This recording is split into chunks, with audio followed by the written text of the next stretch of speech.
Hello friends, it's me বাগান বিলাস চ্যানেলে তোমাদেরকে আবারও স্বাগত।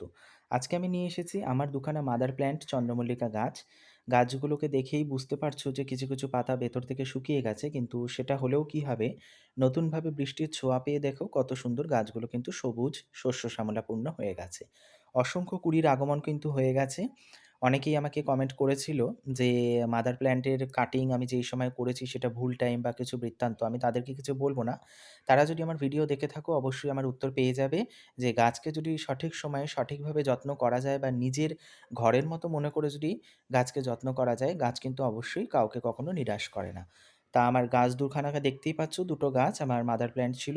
অসংখ্য কুড়ির আগমন কিন্তু হয়ে গেছে। গাছগুলোকে আমি সাইড থেকে কোনো চাপান বা কোনো বাঁধানো দিইনি, নিজেদের মতো খেলতে দিয়েছি। এরপর ফুল ফুটলে আমি দড়ি দিয়ে সেটাকে বেঁধে দেবো। আশা করি সেই ভিডিও তোমাদের সামনে আমি উপস্থিত করতে পারবো। তো আজকের মতো এখানেই বন্ধুরা, দেখা হবে পরবর্তী কোনো নতুন